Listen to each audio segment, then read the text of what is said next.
Assalamualaikum warahmatullahi wabarakatuh. Bismillahirrahmanirrahim. Alhamdulillahi rabbil alamin. Wassalatu wassalamu ala asyrafil anbiya'i wal mursalin wa ala alihi wa sahbihi ajma'in. Allahumma salli ala sayyidina Muhammad wa ala alihi fi kulli lamhatin wa nafasin adada ma wasi'ahu ilmullah. Qala rabbi israh li sadri wa yassir li amri wa hlul 'uqdatam min lisani yafqahu qawli. Alhamdulillah, buat jarang-jarang kalinya kita dapat bersua dalam keadaan yang perkongsian, dalam slot perkongsian dan iktibar. Moga-moga dapat beri manfaat disebabkan oleh jadual perbuatan yang telah ditakdirkan oleh Allah itu agak padat. Sebab itu saya tak berkesempatan untuk meneruskan slot perkongsian. Namun terdetik pada saya lah perkara dalam slot ni perlu diteruskan. Moga-moga dapat memberi manfaat kepada semua. Khairun nas anfa'atul linnas. Moga-moga sebaik-baik manusia dapat memberi manfaat, insya-Allah. Jadi moga-moga slot ini terus dapat memberi manfaat dan dapat memberi sedikit pengetahuan, terutamanya khususnya dalam bidang alam jin ataupun kita panggil dalam bidang ru'yah lah, insya-Allah. Okey, untuk itu untuk slot yang pertama ni dalam bidang perkongsian dan iktibar ni, saya suka saya maklumkan di sini, saya rujuk kepada kita jadikan rujukan adalah daripada kitab Wiqayatul Insan Minal Jinn wal Ins yang ditulis oleh Syekhuna kita, tuan kitab kita, iaitu Syekh Wahid Abdul Salam Bali. Syekh Wahid Abdul Salam Bali merupakan seorang yang beruqyah peringkat dunia, dan dia teramat popular di alam ruqyah ni lah. Dan juga bukannya orang biasa lah, dia merupakan orang yang soleh. Jadi kalau level-level kita perawat biasa ni kena disebabkan oleh kita punya makam perawat biasa kita ni agak bawah. Jadi pada Syekh Wahid Abdul Salam Bali, saya melihat teknik ruqyah beliau sekadar hadirnya beliau di tempat tu menyebabkan gangguan dan rasa panas. Kenapa tuan-tuan? Bukan kerana keajaiban, kenapa tidak, kerana amalan tuan Syekh kita ni, kehebatan amalannya, kehebatan hatinya yang bersih, yang mungkin insya-Allah pada kita semua ini, insya-Allah Allah berikan juga seperti mana yang Allah berikan kepada beliau, insya-Allah taala. Okey, seterusnya untuk slot pertama saya letak slot pertama sebagai satu perkongsian kepada semua, insya-Allah. Moga-moga beri manfaat. Sekali lagi saya harapkan. So kita akan pergi kepada pengenalan kepada jin, pengenalan kepada jin yang telah ditulis oleh tuan kitab ini, iaitu Syekh Wahid Abdul Salam Bali ni.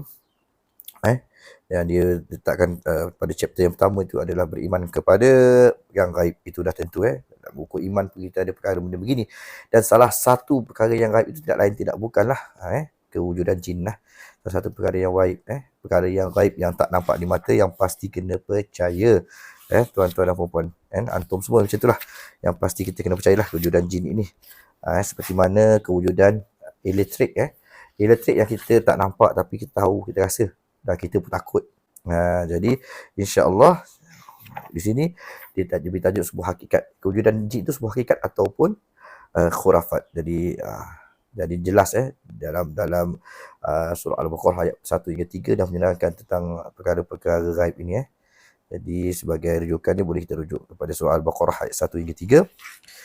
Jadi itu adalah dalil-dalil banyak sangat dalil dalam Al-Quran ataupun hadis yang merujuk kepada kewujudan jin ini. Jadi jin ini pastinya bersifat dengan sifat tidak dapat dilihat. Tapi bukan berarti tidak ada. Seperti mana saya maklumkan tadi, dia jin ini macam elektrik. Ada tapi yakin ada tapi tak dapat dilihat. Itulah. Dan kerana apa? Ini kerana kita kembali pada asal muasal penciptaan jin itu.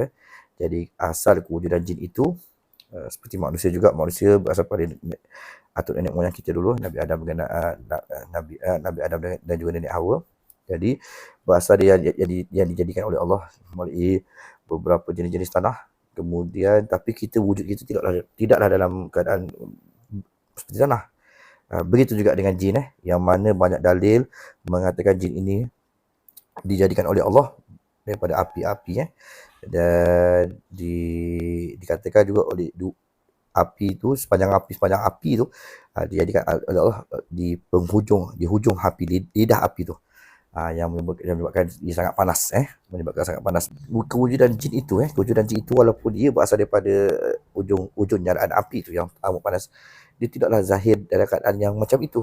Kan kalau dia zahir dalam keadaan nyaraan api yang panas tu, nescaya apabila dia masuk dalam badan kita, dia rasuk melalui saluran darah ataupun jantung ataupun emosi, nescaya itu bakarlah kita dalam keadaan yang panas tu.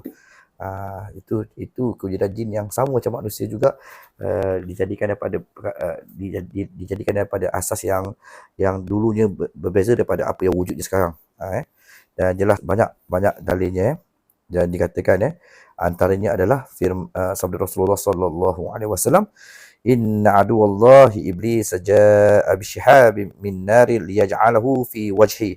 Sesungguhnya musuh Allah, yakni iblis, datang bawa pelita dari api dan hendak melemparkan ke wajahku. Bermaksud kalaulah jin ini, iblis ini dijadikan daripada api, maka mana mungkin dia nak bawa api lagi, sebab dia pun dah percaya.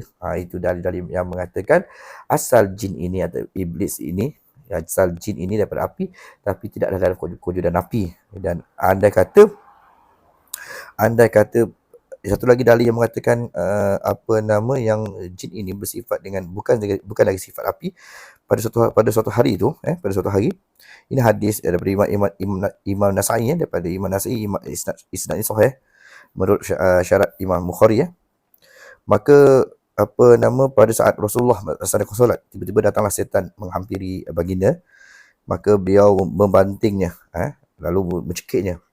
Rasulullah cekik, kemudian bersabda, haqqu wajatu burda lisanihi ala yadayya, sampai saya bisa merasakan dingin lidahnya pada tanganku. Bermaksud lidah jin itu, iblis itu pun dingin, maknanya sejuk, tidak seperti sifatnya sebagai sifat api lah. Jadi alhamdulillah, itu bermakna asal muasal. Jadi daripada sinilah andai kata kita memahami sifat kejadian jin itu, yang daripada jin, daripada jalan api itu, maka kadang perawat menggunakan pahaman inilah untuk buat rawatan. Contoh menggunakan air yang diruqyah kepada antum semua. Ini juga boleh dijadikan sebagai tip.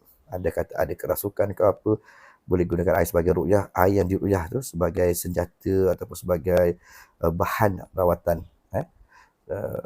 Sembuh je ataupun basahkan, nescaya jin itu amat sakit, seperti mana nyala api yang terkena pada air. InsyaAllah. Jadi keadaan macam-macam jin. Jadi jin di sini dikatakan beberapa jenis jin yang ada, yang diwujudkan oleh Allah. Jadi beberapa kategori, beberapa bahagian. Pertama sekali, jin yang mempunyai sayap. Ni jin yang mempunyai sayap yang biasanya terbang di udara ni. Sebab tu kita nampak ada yang kita di Malaysia ni kadang-kadang kita dikatakan sebagai hantu-hantu lah. hantu yang terbang, kita tengok hantu yang terbang, itu maknanya hantu jin-jin yang punya sayap. Yang keduanya jin-jin yang berupa ular-ular dan kalajengking, yang bermaksud yang berupakan sebagai binatang-binatang bisa lah. Yang ketiga jin yang bertempat tinggal dan pindah-pindah serta serta selalu berhijrah. Jin yang ketiga ni yang selalu berhijrah. Dia akan duduk setempat-setempat, dia akan berhijrah. Jadi tiga jenis jin yang ada, yang disifatkan oleh yang disampaikan oleh Rasulullah melalui Sa'labah Al-Kashani. Ini hadis Rasulullah yang mengatakan tiga jenis jin yang ada. Jadi seterusnya untuk yang beberapa perihal jin lain, kemudian yang berkaitan dengan tempat tinggal jin, insya-Allah antum semua kita akan sambungkan dalam slot yang lain. Moga-moga Allah memudahkan urusan kita dan beri kelapangan, insya-Allah. Jadi semoganya slot ini dapat sedikit sebanyak dapat memberi manfaat kepada antum semua, dan saya harapkan jangan lupa yang masih lagi belum subscribe, bantu saya, support saya dengan subscribe. Moga-moga slot ini terus dapat memberi manfaat dalam bidang rawatan, juga dalam bidang kerohanian, dalam bidang perkongsian ilmu-ilmu Allah, insya-Allah. Akhir kalam daripada saya doakan antum semua dalam redha Allah dan dalam perlindungan Allah, dan dijauhkan daripada Allah segala malapetaka bala bencana yang mengganggu, yang membelenggu, dipermudahkan oleh Allah, tidak disulitkan oleh Allah, insya-Allah. Jadi akhir kalam daripada saya, doa saya, Allahumma rabban nas yazhibil ba'syashfi wa anta syafi la shifaa illa shifauka shifaa la yughadiru saqama. Assalamualaikum warahmatullahi wabarakatuh.